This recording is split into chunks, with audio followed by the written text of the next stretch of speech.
একটু হালকা মাইন্ডের কিছু কথা বলবো। গত 1-2 দিন ফেসবুক কেন্দ্রিক, সামাজিক যোগাযোগ মাধ্যম কেন্দ্রিক বেশ কিছু অনভিপ্রেত আলোচনা হয়ে গিয়েছে। আমি সংশ্লিষ্ট সকলের প্রতি, বিশেষ করে যারা আমাকে ভালোবাসেন, আমাকে অনুসরণ করেন অথবা আমার নির্দেশনা অনুসরণ করার মানসিকতা রাখেন, তাদের সকলকে বলবো যে সংঘাতমূলক কথা থেকে আপনারা ফিরে আসুন।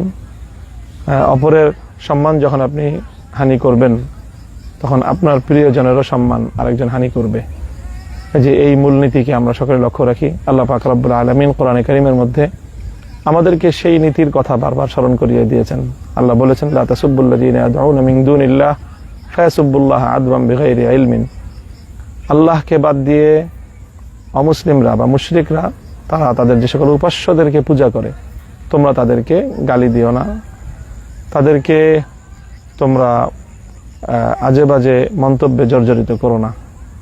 সেক্ষেত্রে তারাও তোমাদের উপাস্য, তোমাদের রব, তোমাদের আল্লাহকে আজে বাজে অভিযুক্ত করবে বা অভিহিত করবে এবং গালাগাল করবে। তো সেটার দায় তোমাকে নিতে হবে, কারণ তুমি তাদের উপাস্যকে গালি দিয়ে তোমার উপাস্যকেও গালি দেওয়ার একটা পরিবেশ তুমি তৈরি করেছ।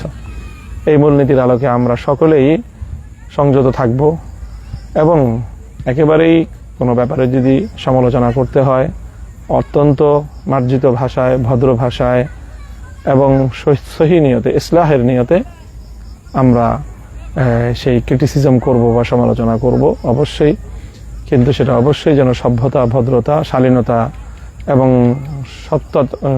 সত্যতার মানদণ্ডে উত্তীর্ণ হয়। সেই সীমারেখা মেনে চলে আমরা করব ইনশাআল্লাহ। আল্লাহ আমাদের সকলকে উত্তম বিনিময় দান করুন।